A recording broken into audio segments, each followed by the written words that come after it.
అమరావతి రాజధాని నిర్మాణ పనుల విషయంలో రాష్ట్ర ప్రభుత్వం నిర్ణయాలు వేగవంతం చేసింది. ముఖ్యమంత్రి చంద్రబాబు నాయుడు అధ్యక్షతన నిన్న సిఆర్డీఏ కార్యాలయంలో జరిగినటువంటి సమావేశంలో పలు కీలకమైనటువంటి నిర్ణయాలు తీసుకున్నారు. చంద్రబాబు నాయుడు ప్రభుత్వం గతంలో తీసుకున్నటువంటి అన్ని రకాల నిర్ణయాలు, మరి ముఖ్యంగా రాజధాని మాస్టర్ ప్లాన్కు అనుగుణంగానే ఈ భవిష్యత్తులో అమరావతి రాజధాని ఉంటుందని అధికారులు స్పష్టం చేశారు. అందరూ భావించినట్టుగానే అమరావతి రాజధాని పరిధి 217 కిలోమీటర్ల విస్తరణలో ఉంటుంది. అయితే గతంలో సిఆర్డీఏ ఖరారు చేసినటువంటి 8,352 కిలోమీటర్ల విస్తరణలో ఉన్నటువంటి అమరావతి పరిధిని గత ప్రభుత్వం 6,999 కిలోమీటర్లు కుదించింది.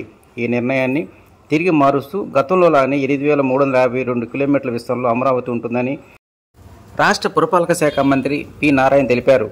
ఇక ఎంతో కీలకమైనటువంటి మంగళగిరి, తాడేపల్లి కార్పొరేషన్లో ప్రస్తుతం ఉన్నటువంటి 6 గ్రామాలను తిరిగి అమరావతి రాజధానిలో చేరుస్తూ నిర్ణయం తీసుకున్నారు. అంటే మంగళగిరి మండల పరిధిలో ఉన్నటువంటి నవలూరు, నెడమర్రు, ఎర్రబాలెం, కుర్రగల్లు, బేతపూడి గ్రామాలతో పాటు తాడేపల్లి మండల పరిధిలో ఉన్నటువంటి ఉండవల్లి, పెనమాక గ్రామాలను చేరుస్తూ ఈ నిర్ణయం తీసుకున్నారు.